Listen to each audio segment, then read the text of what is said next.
Hey yo, hey yo, this is Dash, and today is December 24th. It is Christmas Eve, y'all. Happy Merry.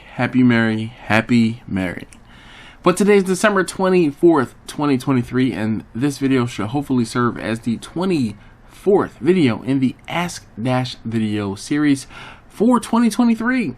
So today's video comes from Adrenaline Turkey Call. This is my man Travis. Travis says, do you know or remember back in time what or who got you into grilling or smoking meat? Was it someone who got you interested or something different that put a spark into you that grew into what it is today? So, Travis, thank you very much for such a deep and introspective question. I don't think that I guess, Happy Christmas or Happy Christmas Eve or Merry Christmas Eve, y'all. This question might take a moment. So there wasn't a specific person. I wish I could say, boom, this is what it was. There were a few events which led to the point where I am now. The first being, I really liked playing with fire when I was a kid. I told you guys about that, or I've mentioned that in previous videos, especially on the Ask Dash series, because everyone always asks, what got you into barbecue? So, playing with fire. The next thing that got me into barbecue that I didn't realize I was doing until much later, much later, was when I used to help my aunt smoking chicken. So she would smoke whole chickens and chicken pieces, usually leg quarters, on her she had a little bullet smoker similar to my first smoker. I would help her. Then as I got older, I was always the person on the grill whenever we had a family event, or whenever we hosted something here at my house. I was always on the grill. Fast forward another, so let's say those first events when I used to be an arsonist and cook for my brother and I, when we were kids, that was when I was probably under 15. Fast forward to when I was, let's say, 18, and if I were at a work event or if I were at somewhere else and I was the one that was on the grill, I just did it, When my wife and I purchased our first house, I got a grill here, and we purchased our first house when I was 23. No, actually, I just turned 24.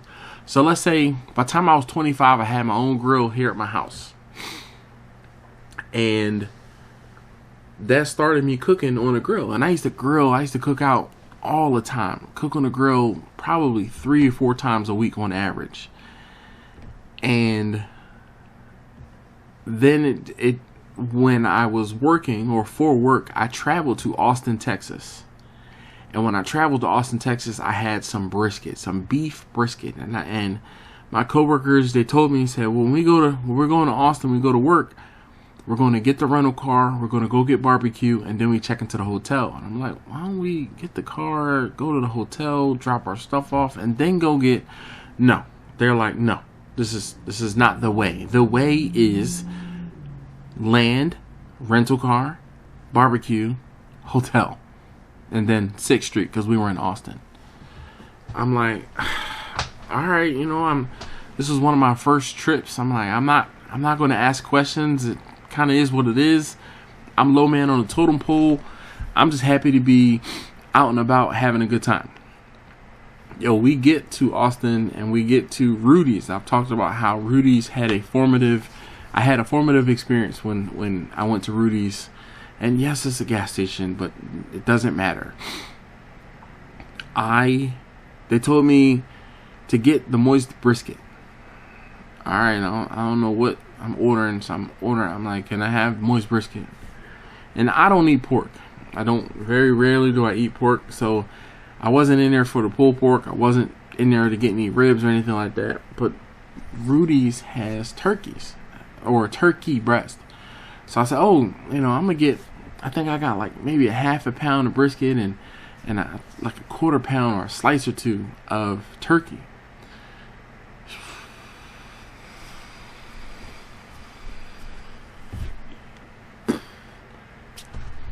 I was like, yo, this is fantastic. This is fantastic. And after that trip, I'm like, I gotta do this at home myself. I have to figure this out.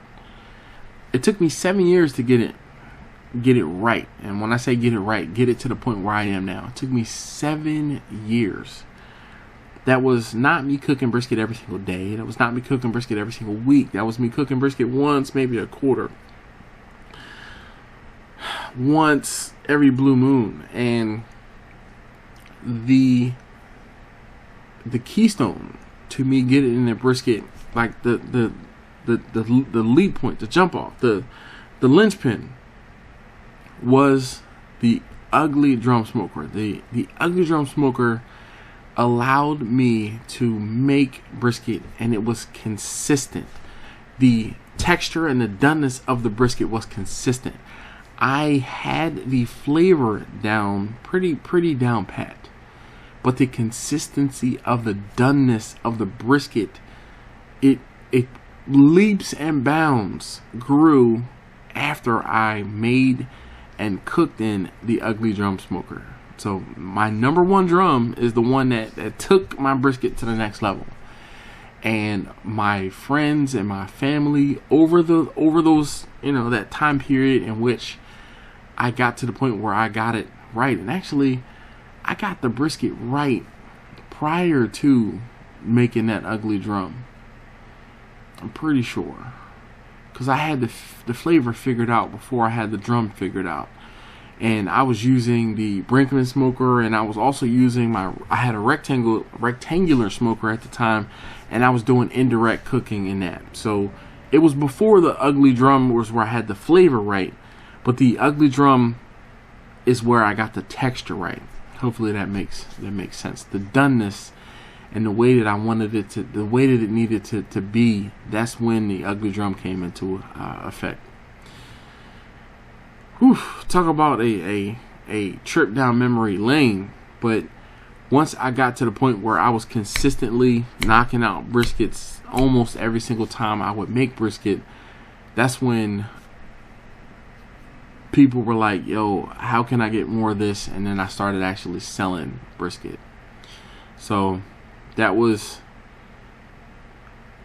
how it was. And it wasn't, I guess it wasn't someone who got me interested. It was something. It was the brisket from Austin, or brisket from the Rudy's in Austin, that got me.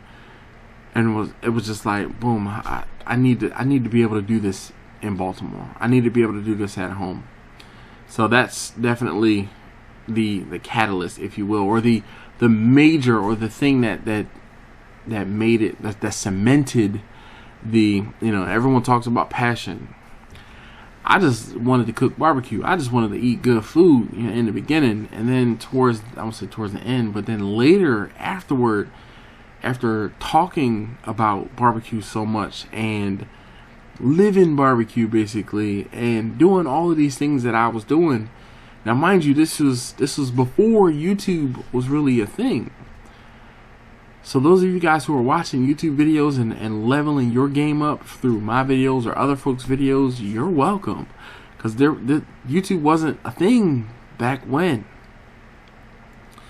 But after talking about barbecue for so much for so long, I have discovered and put the label on it that it is a passion for barbecue. I do have a passion for barbecue, and that passion for barbecue came from eating barbecue. It wasn't a specific person. It wasn't a specific thing, aside from the fact that I had it, and I was like, I have to have this back home. So hopefully, Travis, that helps and answers your question. Thank you. Like I said, deep and introspective. I knew that this was going to be a long response. So hopefully you appreciate that. If you do, comment down below. Ramble on. So thank you guys so very much as always for watching. If you haven't already, please do subscribe. I'd greatly appreciate it, so you can keep know when these videos do go live. And I'll see you guys next time.